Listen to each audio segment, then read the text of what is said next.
Finance Ministry, together with its stakeholders, have just concluded with the consultative meetings which have been going around the country. These are meant to gather views from the public to help in the structuring of the budget. With me, I have Mr. Richard Ayesigwa, who has been part of these consultative meetings and is a research fellow with Accord. Welcome to the Dawn Media Studios. Thank you, Fatia, for having me in Dawn Media Studios. My name is Richard Ayesigwa. I'm a research fellow with Accord. I work under the Center for Budget and Economic Governance. And it's true, like we have said, we have been participating in the local government consultative workshops that are organized by the Ministry of Finance. These workshops are organized within the legal framework, and they are provided for within the PFMA, the Public Finance Management Act, Section 13. And this section requires that the Ministry of Finance develops the budget in consultation with the different and various stakeholders that include the CSO, fraternity, among others, as well as the local governments. And that is the umbrella under which these consultative workshops were held. Okay, to what extent do these consultative meetings help in the structuring of the budget? These issues that come out in the consultative meetings even considered when they're working on the budget? To begin with, I would say the platform serves a number of purposes. Okay. Yeah, first, yes, it is gathering the views, but then also they serve as a feedback mechanism from not only the Ministry of Government, not only from the Ministry of Finance. Okay. That when the Ministry of Finance is going for these consultative workshops, they also go with the different MDAs, the ministries, departments, and agencies. Okay.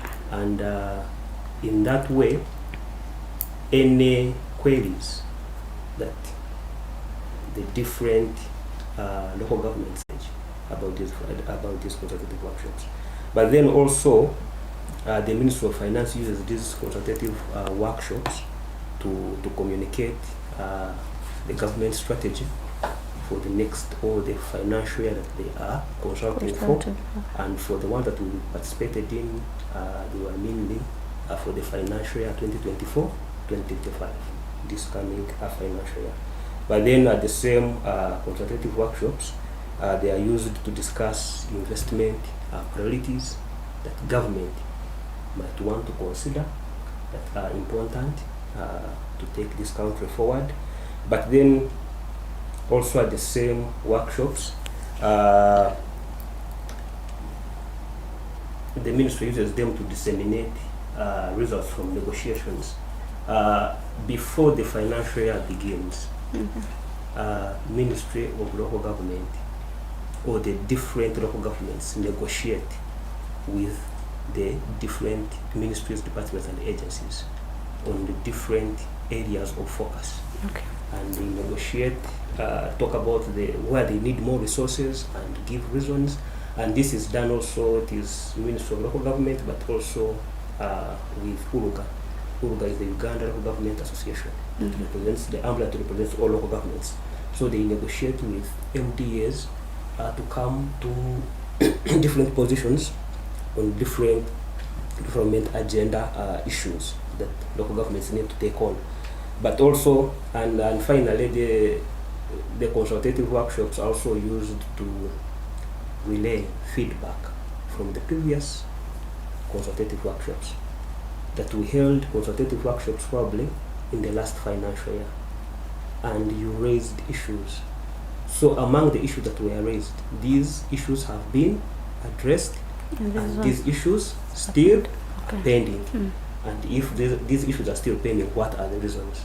And mainly, they are always around financing and a few other things, but mainly financing. So what I may say is that,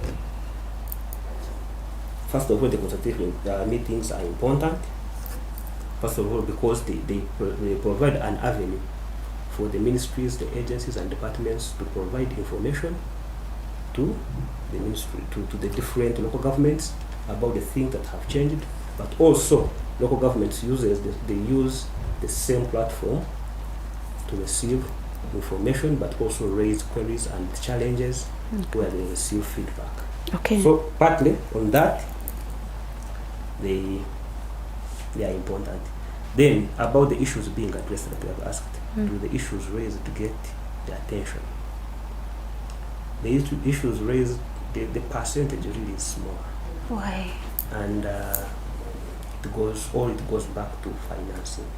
That most of the challenges that local governments are facing require funding. Okay. They require funding. And one of the challenges that we are currently faced with is shortage of funding.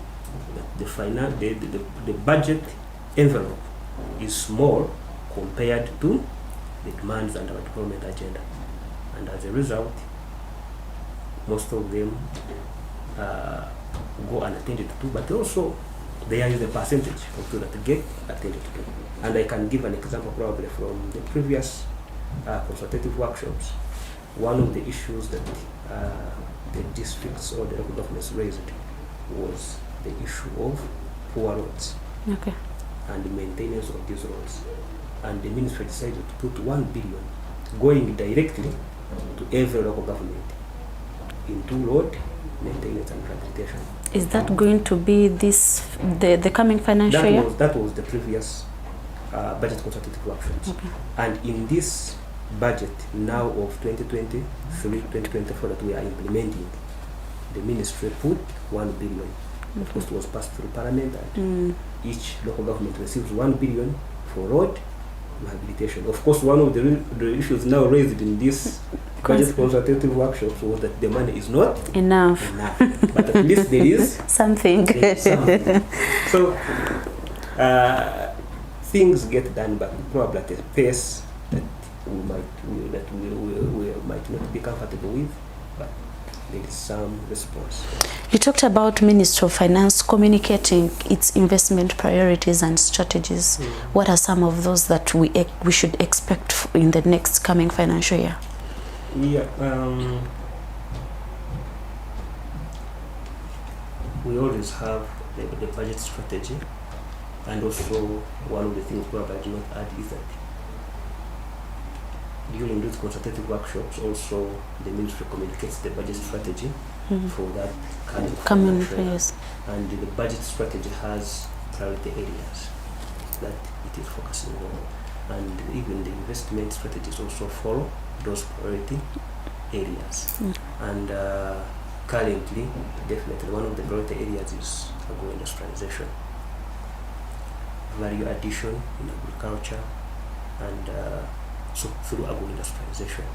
But it has been the same priority in this running financial year. Given that we are implementing the National Development Plan 3, okay, in most cases these priority areas are in line the National Development Plan. The National Development Plan, because we are still implementing that 5-year development plan. Until it comes to an end, then most of the priorities can start changing following the new National Development Plan. But currently, we are developing the National Development Plan 3. So most of these investment plans, and as well as the priorities, are in line with our development plan, that include oil and gas, exploration, value addition, tourism, digitalization, and you can tell that government has moved in a way to digitalize most of its systems, including now they are moving to digitalize the local revenue in local governments through the ILAS system.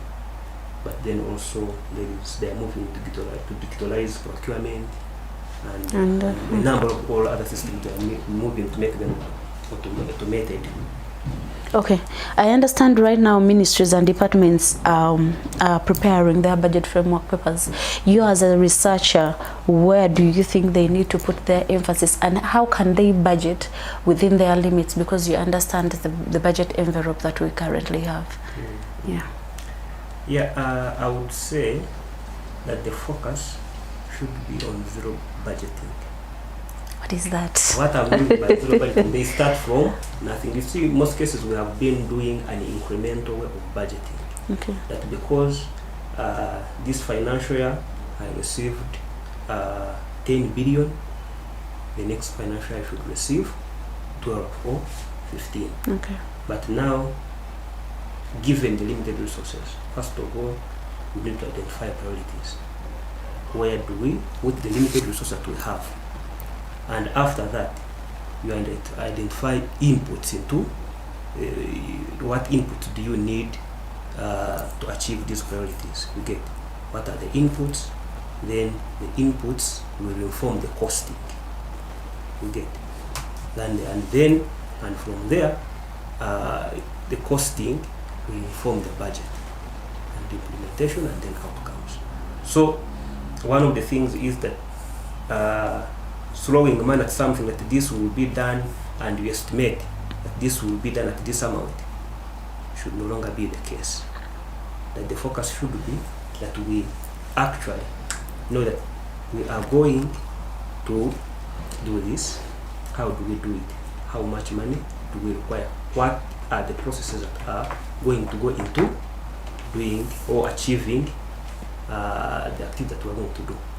So to avoid real wastage, okay, that sometimes when you just throw money at something, then you either have more than you require, and in the end, you are just burning the money. You are working to burn the money, not necessarily to have an output. Okay. To focus on making sure that every resource that we have is attached to an input and to produce an output. Okay. You realize that recently the Minister of Finance went ahead and tabled a request to borrow again from the financial institutions in here. And when you look at our debt, they keep on telling us that we are safe. You are the people who understand this area. Are we really safe when it comes to our debt? Our budget, most of our money goes on servicing our debt. But are we really safe? No. In simple terms, I would say no. Yeah, of course, when we consider the GDP, the debt to GDP ratio of 50%, we say we have not hit the ceiling yet.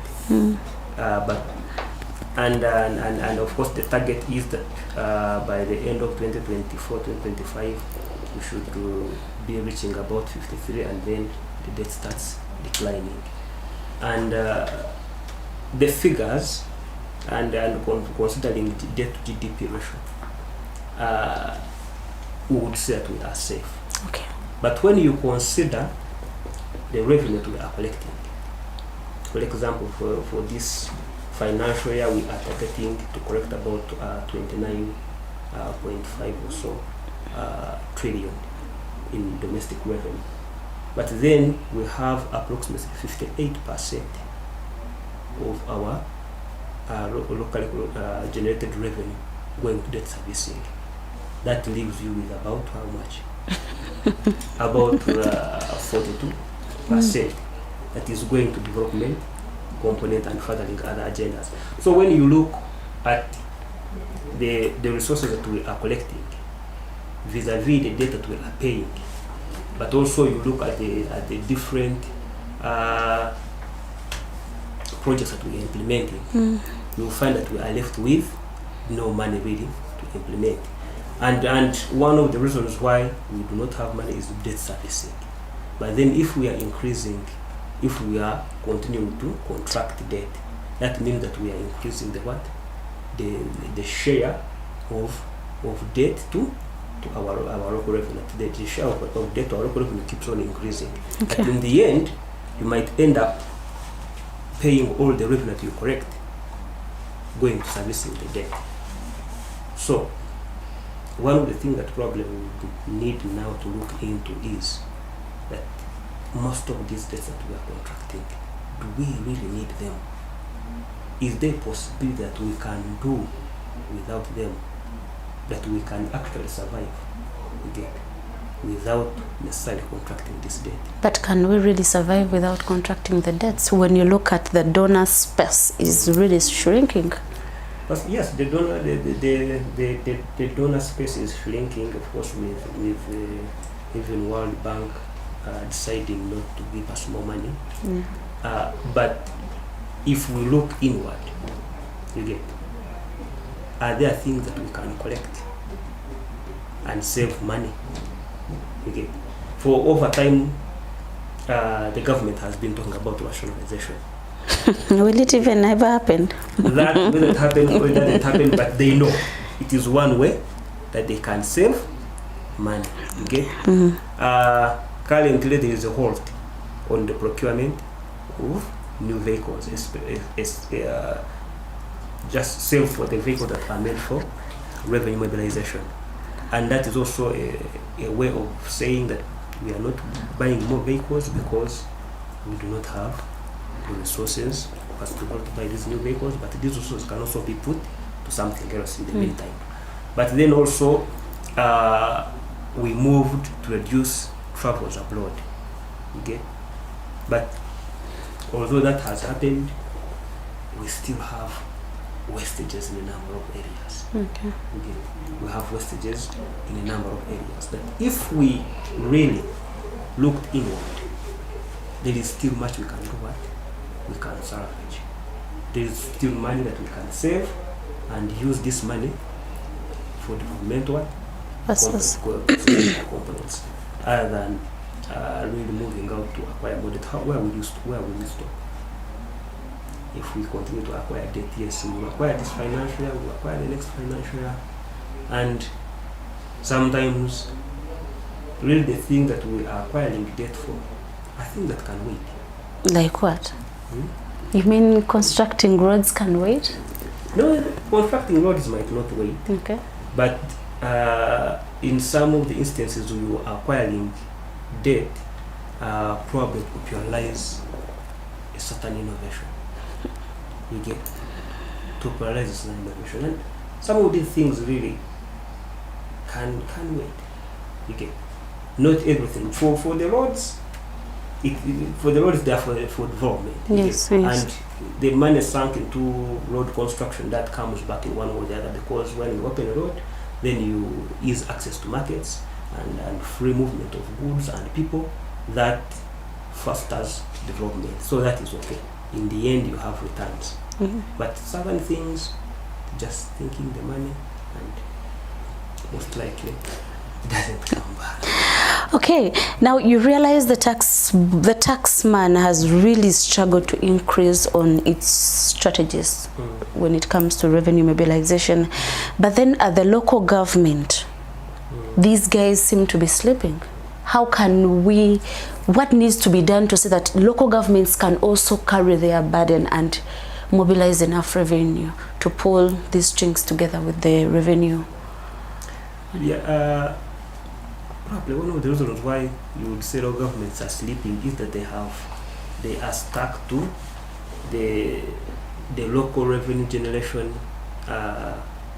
areas that were identified by the ministry, things like hotel tax, billboard tax, among others.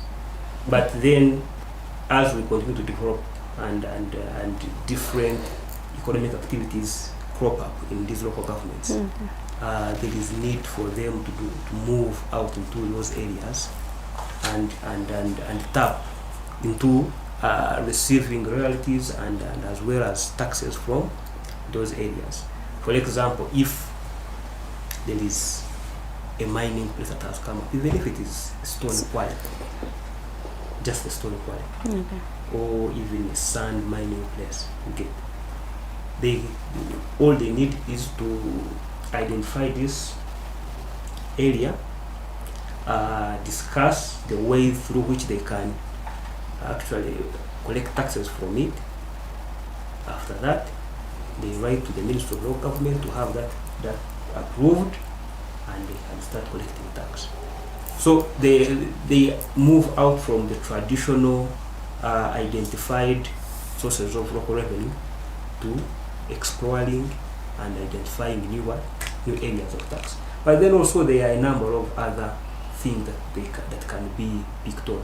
Some of these local governments have tourism sites that are not developed. That are not developed, that are not cared about, which they can actually probably invite investors who can develop those sites, and they started earning some money from those sites.